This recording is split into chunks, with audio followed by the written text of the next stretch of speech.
नमो भगवते वासुदेवाय। ओम नमो भगवते वासुदेवाय। ओम नमो भगवते वासुदेवाय।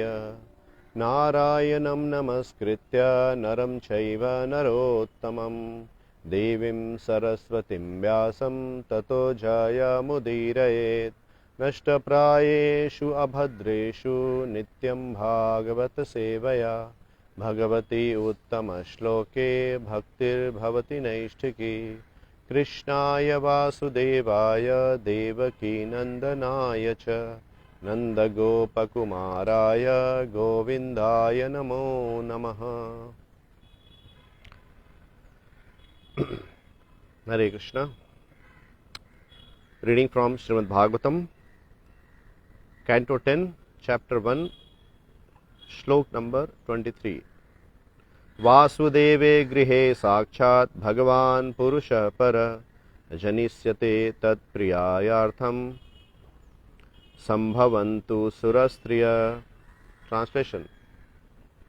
The Supreme Personality of Godhead, Sri Krishna, who has full potency, will personally appear as the son of Vasudeva. Therefore, all the wives of the demigods should also appear in order to satisfy him. Purport. In Bhagavad Gita 4.9, the Lord says, Tyaktva deham punarjanma naiti mam iti so Arjuna. After giving up the material body, the devotee of the Lord returns home back to Godhead.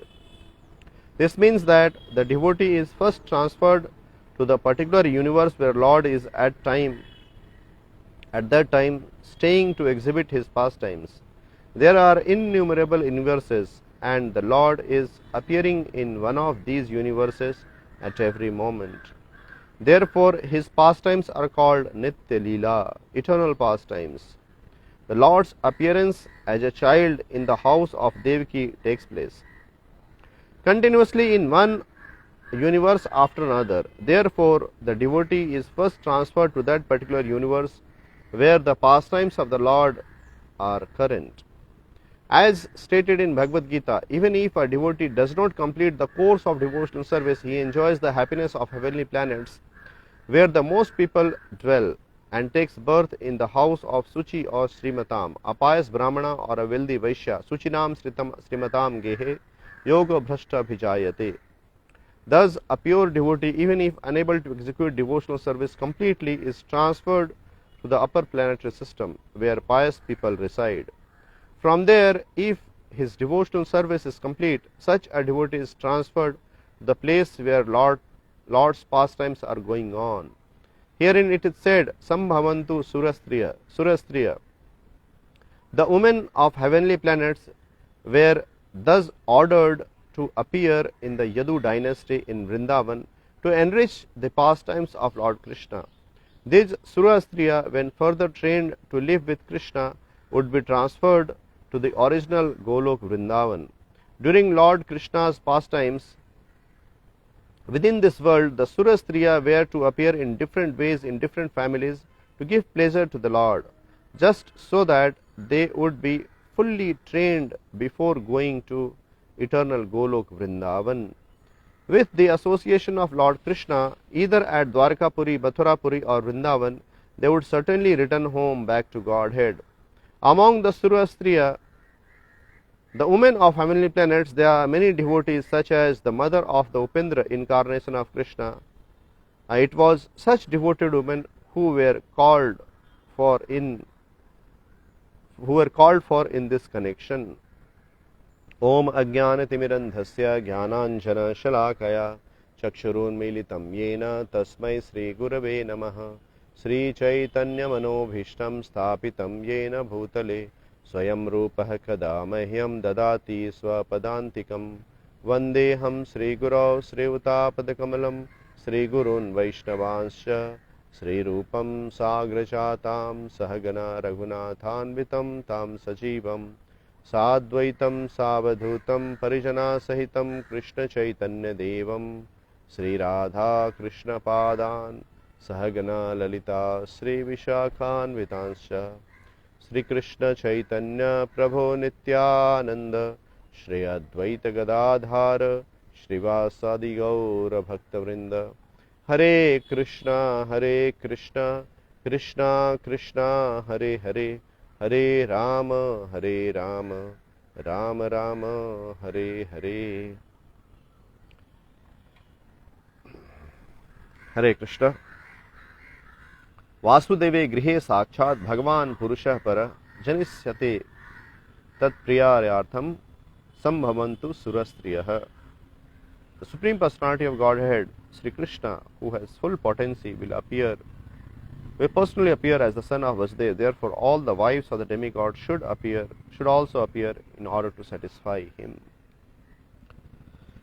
तो ये बहुत ही रोचक विषय है और बहुत ही रोचक श्लोक है यहाँ पर। यहाँ सुखदेव गोस्वामी बता रहे हैं किस प्रकार जब ब्रह्मा जी, शिव जी इत्यादि देवतागण क्षीर सागर के तट पर भगवान की स्तुति की पूर्व सूक्त प्रार्थनाओं के द्वारा, तब क्षीरोदशाई विष्णु भगवान ने ब्रह्मा जी के हृदय में ज्ञान दिया, संदेश दिया, और वह संदेश इस प्रकार का था कि पूर्ण पुरुषोत्तम भगवान श्री कृष्ण अभी गोकुल में प्रकट होंगे, इसलिए जितने भी देवतागण हैं वो सभी अपने पत्नियों के साथ गोकुल में वहाँ जन्म ले लें और इस प्रकार भगवान को की लीला में सहायक बने, भगवान की लीला में वो भागीदार बन सकें, उनकी लीला में सहायता कर सकें और इस प्रकार भगवान को अपनी सेवा से, अपने प्रेम से उनको आनंद प्रदान कर सकें। तो बहुत ही सुंदर श्लोक है और यहाँ पर जो है भगवान श्रील प्रभुपाद बता रहे हैं तात्पर्य में, वो भगवद गीता से श्लोक कोट करके बता रहे हैं कि त्यक्त्वा देहम पुनर्जन्म नैति माम इति सो अर्जुना। जो भक्ति है वो इतनी सुंदर है, जो भक्ति है भक्ति का जो विषय है वो इतना सुंदर है कि भक्ति करने वाला जो व्यक्ति है वो कभी भी उसे किसी भी प्रकार का हानि या लॉस नहीं होता है। जब वो भक्ति करता है तो भक्ति करने के उपरांत त्यक्त्वा देहम पुनर्जन्म नैति माम इति सो अर्जुना, भगवान कह रहे हैं भगवद गीता में कि वह इस जन्म को त्यागने के बाद, इस शरीर को त्यागने के बाद दूसरा जन्म इस संसार में नहीं लेता है। त्यक्त्वा देहम पुनर्जन्म न इति माम इति सो अर्जुना। तो वह जो है वापस इस संसार में जन्म ग्रहण नहीं करता है। और यहाँ श्रील प्रभुपाद बता रहे हैं कि भगवान की लीला जो है वो नित्य होती है। भगवान की जितने जो भी लीलाएं भगवान ने प्रदर्शित की, जिसका कि श्रीमद् भागवतम में वर्णन है, और भगवान की लीलाएं चूंकि अनंत हैं तो श्रीमद् भागवतम में जो वर्णन है वो हमारे उत्थान के लिए, हमारे उद्धार के लिए थोड़ी मात्रा में दी गई है, परंतु भगवान की लीला जो है अनंत सागर के समान है। और ये सारी लीलाएं जो है भगवान की वो अलग अलग लोकों में नित्य होते रहती है, नित्य उनकी लीला चलते रहती है।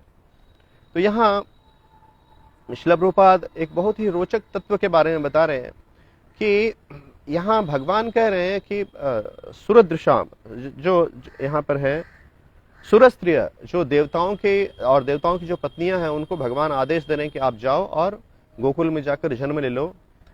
तो यह जो विषय है कि जब जीवात्मा भक्ति करता है भगवान की और वह भक्ति के द्वारा वो शुद्ध होता है, उसका हृदय निर्मल हो जाता है, तो वह जो है लेकिन यदि उसकी भक्ति कंप्लीट नहीं होती है, थोड़ी रह जाती है, तो यहाँ इस प्रकार के जो भक्तगण हैं वो देवताओं के यहाँ पर जन्म लेते हैं और वहाँ से जब जो है वो क्या करते हैं, वहाँ से उनको जन्म मिलता है जहाँ पर भगवान की लीलाएं, नित्य लीलाएं चल रही हैं। तो भगवान के नित्य लीलाओं में वह सहभागी होते हैं और इस प्रकार भगवान से अपने प्रेम को और अपने संबंध को और प्रगाढ़ बना लेते हैं। भगवान से प्रेम करने का जो उनका चेष्टा है, जो उनकी प्रवृत्ति है, उसको और प्रगाढ़ बना लेते हैं और उसके बाद वो जो है भगवान के परम धाम को लौट जाते हैं। तो भगवान का परम धाम है गोलोक वृंदावन, न तद भासते सूर्यो शशांको न पावक यद गत्वा न निवर्तन्ते तद धामम परमम मम। भगवान ने भगवद गीता के विभिन्न स्थानों में अपने परम धाम का वर्णन किया है। परस्तस्मात् भावन्यो व्यक्तो व्यक्तात् सनातनः यः सर्वेषु भूतेषु नशस्तु न विनश्यति। तो इस संसार का विनाश होने के बाद भगवान का परम धाम का विनाश नहीं होता है। तो वो जो भगवान का परम धाम है वहाँ जाना जीव की वास्तविक स्थिति है, क्योंकि यहाँ जीव जो है जन्म मृत्यु के चक्र में फंसा हुआ है, अपने कर्म के चक्र में फंसा हुआ है, परंतु भक्ति करने के उपरांत उसे भगवान का परम धाम प्राप्त होता है। तो जो भगवान का परम धाम है, जब कृष्ण प्रकट होते हैं इस धरा में, इस मर्त लोक में जब भगवान प्रकट होते हैं तो अपने ही उसी दिव्य धाम को, गोलोक वृंदावन धाम को यहाँ पर लेकर आते हैं। और जैसे कि भौम वृंदावन कहा जाता है, जैसे ये जो वृंदावन इस सृष्टि में है, भौतिक सृष्टि में है, वह भौम वृंदावन है। और वह जो भगवान का धाम है वह नित्य निवास करता है, नित्य स्थित रहता है। जो बद्ध जीव हैं वो अपनी आंखों से जो है अपनी भौतिक आंखों से उस दिव्य धाम को दर्शन नहीं कर सकते हैं, परंतु हम वहां जाकर और भगवान की भक्ति करके हम पवित्र हो सकते हैं। तो भगवान का जो धाम है, जो भगवान कृष्ण लेकर आते हैं इस भौतिक संसार में, वह भौम वृंदावन है। और वह वृंदावन जो है वह भगवान के धाम से अभिन्न है, वह भगवान का ही धाम है। भगवान संसार के, इस भौतिक संसार के बद्ध जीवों के हृदय को आकर्षित करने के लिए, अपने तरफ आकृष्ट करने के लिए उस धाम को यहाँ पर लेकर आते हैं और प्रकट करते हैं, और अपने भक्तों के साथ वो रमन करते हैं, अपने भक्तों के साथ लीला करते हैं, भक्तों के साथ आनंद लेते हैं। और भक्तगण जो हैं भगवान को उनकी लीला में सहायक होते हैं, उनकी लीला में सेवा करते हैं और भगवान को, पूर्ण पुरुषोत्तम भगवान श्री कृष्ण को आनंद प्रदान करते हैं। तो जो भक्तगण जब उन्हें भगवत धाम जाना होता है, तो यहाँ श्रील प्रभुपाद बता रहे हैं कि पहले उनको जन्म मिलता है वैसे धाम में जो भौम वृंदावन है, जहाँ पर कि भगवान के साथ वो मधुर लीलाओं में सहभागी होते हैं, भगवान की सेवा करते हैं, भगवान को कृष्ण को आनंद प्रदान करते हैं। और उसके बाद वो कृष्ण के साथ, कृष्ण जो है उनको अपने परम धाम गोलोक वृंदावन जो है उसमें वो भेज देते हैं। तो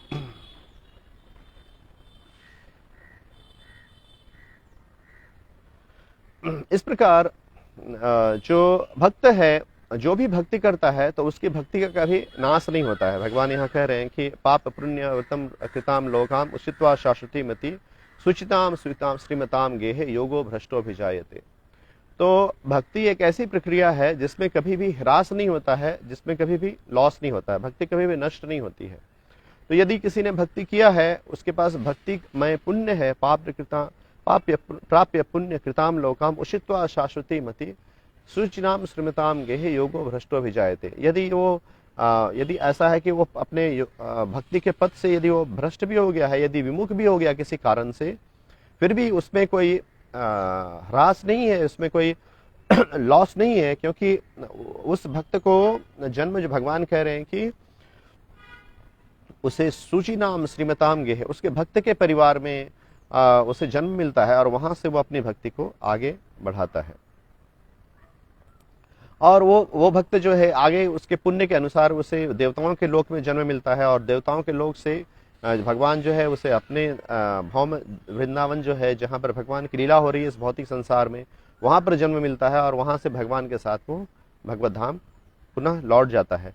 जिस प्रकार की यहाँ पर भगवान, जिस प्रकार भगवान संदेश दे रहे हैं ब्रह्मा जी को और देवताओं को, और कह रहे हैं कि जनिष्यते तत्प्रियार्थम संभवन्तु सुरस्त्रियः, कि भगवान जो है वासुदेव गृह साक्षात भगवान पुरुषः पर, भगवान अपने समस्त ऐश्वर्य के साथ जो है वासुदेव के यहाँ पर प्रकट होने वाले हैं, और इस प्रकार देवतागुण जो हैं वहाँ पर अपनी पत्नियों के साथ वहाँ पर जन्म ले। तो यहाँ देवताओं की सुर स्त्रियों के, देवताओं की पत्नियों का एग्जाम्पल दिया जा रहा है कि किस प्रकार से उन्हें कहा गया कि आप भौम वृंदावन में आप वहाँ पर जाकर जन्म लीजिए और भगवान को आनंद प्रदान कीजिए। तो यह जो भक्ति है यह इतनी मधुर है और इतना इस प्रकार का मार्ग है, इस प्रकार का पूर्ण मार्ग है, कि जहाँ पर भक्ति करने वाले व्यक्ति को कभी भी किसी भी प्रकार का हानि नहीं होता है, उसे नित्य आध्यात्मिक लाभ प्राप्त होता है। क्योंकि वो जितनी भक्ति करता है, जितना आगे बढ़ता है भक्ति में, वहाँ से उसके अगले जन्म में वो वहाँ से शुरू करता है और वहाँ से आगे बढ़ता है, और उसकी भक्ति तब तक आगे चलते रहती है जब तक कि वो भगवत धाम पहुँच नहीं जाता।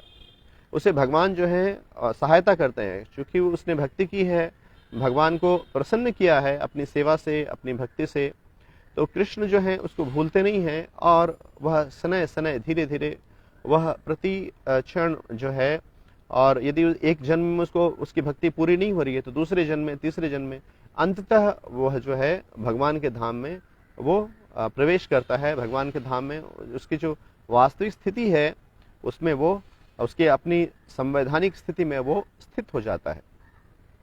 और इसके विपरीत यदि हम उस प्रकार का जीवन देखें जो भक्ति से रहित है, तो यदि कोई जीवन भक्ति से रहित है, जिसमें कि भक्ति नहीं है परंतु लोग धर्म करते हैं, पुण्य करते हैं संसार में जो है और ऊंचे आनंद को प्राप्ति करने के लिए, तो उसके बारे में भगवद गीता में भगवान बताते हैं, त्रैविद्या मां सोम पापूत पापा यज्ञैरिष्ट्वा स्वर्गतिं प्रार्थयन्ते ते पुण्यमासाद्य सुरेन्द्र लोकान् अस्नामि दिव्यान् दिवि दिव्य भोजान् ते तुम भुक्त्वा स्वर्गलोकं विशालं क्षीणे पुण्ये मर्त्यलोकं विशन्ति एवं त्रयी धर्म मनु प्रपन्ना गता गदम ला काम कामा लभन्ते। तो यदि कोई व्यक्ति यज्ञ करता है, दान देता है, भक्ति नहीं करता है, परंतु वह कर्म कांड के सिद्धांतों का पालन करता है और ऊंची भौतिक इंद्रिय तृप्ति की कामना करता है, इस प्रकार उस कामना से प्रेरित होकर वो यज्ञ करता है, वेदाध्ययन करता है, तपस्या करता है, तो उनको भगवान कह रहे हैं कि ते तुम भुक्त्वा स्वर्ग लोकम विशालम त्रैविद्या माम सोम पापूत पापा यज्ञैरिष्ट्वा स्वर्गतिं प्रार्थयन्ते। तो वो पुण्यमासाद्य सुरेंद्र लोकाम अस्नामि दिव्यान दिवि देव्य भोजान, तो वो सुरेंद्र लोकान देवताओं के लोकों में वो जन्म लेता है और वो अपार आनंद को वो भोगता है। वो जो देवताओं का जो आनंद है, जो देवताओं का आनंद को वो भोगता है। स्वर्गलोकम विशालम, स्वर्गलोक के विशाल सुख को वो भोगता है, क्योंकि स्वर्गलोक में जो वहां पर बहुत सारा भौतिक आनंद है। इस संसार में ज्यादा भौतिक आनंद नहीं, इस संसार में तो थोड़ा आनंद है और इतना सारा दुख है, कष्ट है, परंतु देवताओं के धाम में सिर्फ दो ही कष्ट हैं, जन्म और मृत्यु का। जन्म का भी कष्ट नहीं है, वहां पर व्यक्ति जो है इस प्रकार से नहीं जन्म होता है कि 9 महीने उसको माता के गर्भ में रहना पड़ेगा, वहां पर जन्म हो जाता है। सिर्फ एक ही भय और कष्ट होता है, मृत्यु का होता है, क्योंकि वो भी भौतिक संसार है, तो जब उसके पुण्य नष्ट हो जाएंगे तो मृत्यु तो उसकी अवश्यम भाव ही है, मृत्यु तो उसको होना ही पड़ेगा। तो जब विशाल सुख को भोगता है और देवताओं के लोक में, और विशाल सुख को भोगने के उपरांत जब मृत्यु आती है तो उसे भय उत्पन्न होता है। और ते तुम भुक्त्वा स्वर्गलोकम विशालम क्षीणे पुण्य मर्त लोकम विशन्ति, जब उसके पुण्य समाप्त हो जाते हैं तो वो वापस इस संसार में जो है इस भूमंडल में जो है वह वापस आ जाता है, क्योंकि उसके पुण्य जो है वो नष्ट हो गए हैं। ये इसी प्रकार का विषय है कि यदि किसी व्यक्ति के पास यदि बहुत पैसा है, बहुत धन है, तो कोई 5 स्टार होटल में जा सकता है और वहां पर 5 स्टार होटल का 5 स्टार आनंद को ले सकता है। लेकिन जिस दिन उसका पर्स खाली हो जाता है, जिस दिन उसको बिल भरने की क्षमता नहीं रहती है, उस दिन उसको वहां से निकाल दिया जाता है। तो यह भौतिक जीवन है जहां पर कि व्यक्ति अपने कर्मों के अनुसार से पुण्य को ग्रहण करता है और पुण्य को व्यय करता है। तो इस प्रकार का जो पुण्य का जो जीवन है, भौतिक पुण्य का जीवन है, भौतिक इंद्रिय तृप्ति की अभिलाषा से किया गया पुण्य का जीवन है, उसका परिणाम यह होता है कि उसे अंततः उसे जन्म मृत्यु का एवं प्रत्रयी धर्म मनु प्रपन्ना गतागतम काम कामा लभन्ते।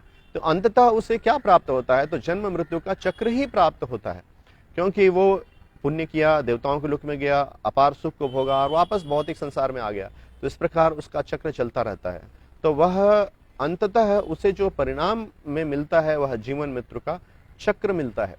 परंतु जो भगवान का भक्त है वह भक्ति करता है, वह स्वल्प भी भक्ति करता है। नेहा भिक्कमनासुस्ति प्रत्यवायो न विद्यते स्वल्पम अपि यस्य धर्मस्य त्रायते महतो भयात्। तो वो स्वल्प भी भक्ति करता है तो वह भक्ति जो है उसे महान कष्टों से रक्षा करती है, महान संकट से उसकी रक्षा करती है। और इस प्रकार से जो स्वल्प भक्ति है उसे ऊंचा जन्म को प्राप्त कराती है। यदि उसका यहाँ पर सुचिनाम श्रीमताम गेहे योगो भ्रष्टो भी जाते, उसे इस संसार में श्रीमंत के यहाँ पर या वैष्णव परिवार में उसे जन्म मिलता है, वहां से वो भक्ति करता आगे बढ़ता है। यदि वो देवताओं के यहाँ भी जन्म लेता है तो वहां से भगवान उसको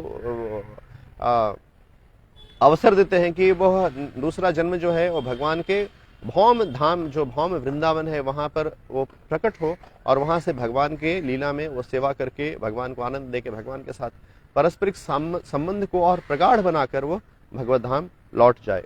तो इस प्रकार भक्ति जो है वो एकमात्र पूर्ण विषय है जिसे बद्ध जीव को अपनाना चाहिए।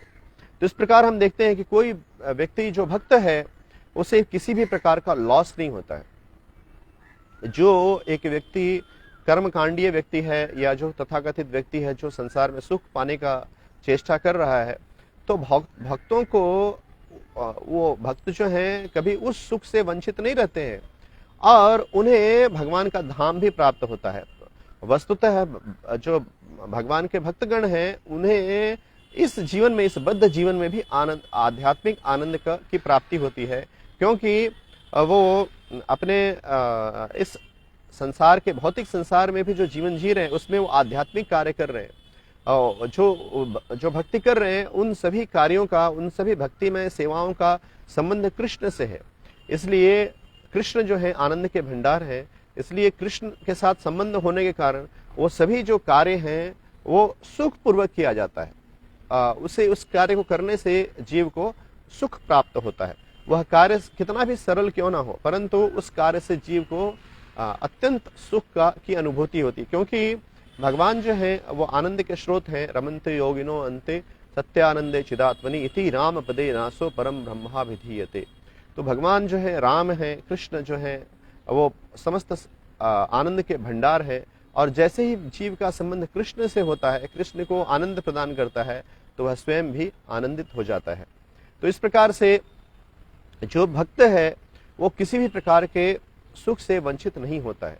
वेदेषु यज्ञेषु तपस्सु चैव दानेषु यत् पुण्य फलम प्रतिष्ठम अत्येति तत्सर्वमिदं विदित्वा योगी परम स्थानमुपैति चाद्यम।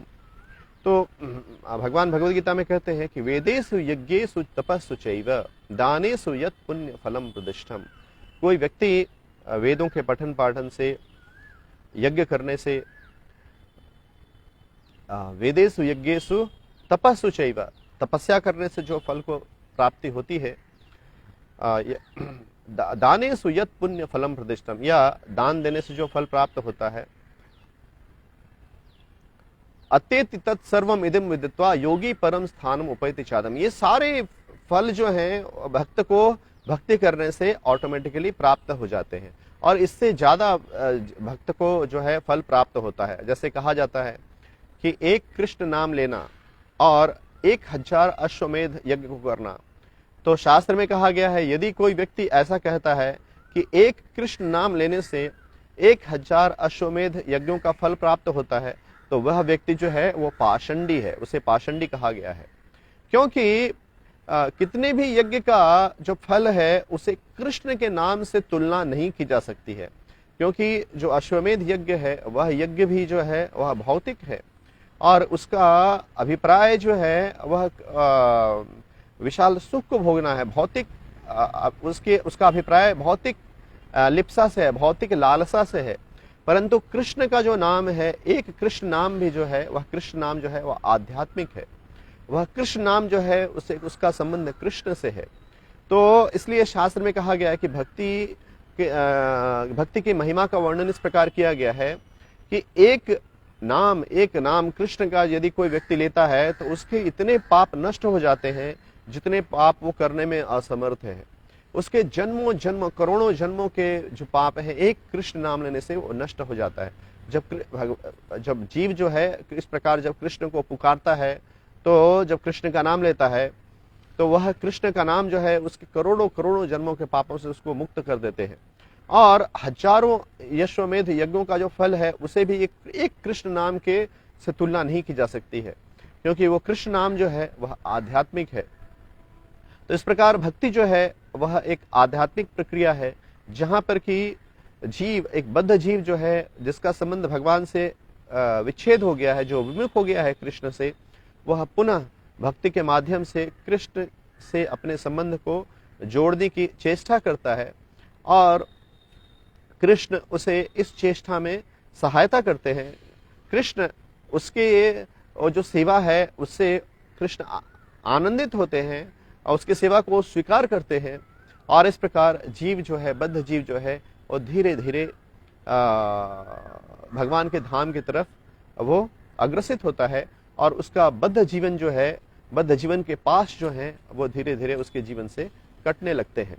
तो इस प्रकार हम इस निष्कर्ष पर पहुंचते हैं कि भक्ति ही एकमात्र माध्यम है जो जीवों के लिए हितकारी है, और भक्ति के अलावा जितने भी मार्ग हैं उससे जीव का वास्तविक लाभ संभव नहीं है, क्योंकि भक्ति के अलावा जितने भी मार्ग हैं जो है तथाकथित मार्ग जो सुख के लिए और स्वर्ग लोगों को प्राप्त करने के लिए दिए गए हैं, वो मार्ग जो है वो अंततः जीव को, बद्ध जीव को जन्म और मृत्यु के चक्र से मुक्ति नहीं दिलाते हैं, उसके वास्तविक संवैधानिक स्थिति को प्राप्त नहीं कराते हैं, परंतु वह जन्म और मृत्यु के चक्र में ही वो पिसता रहता है।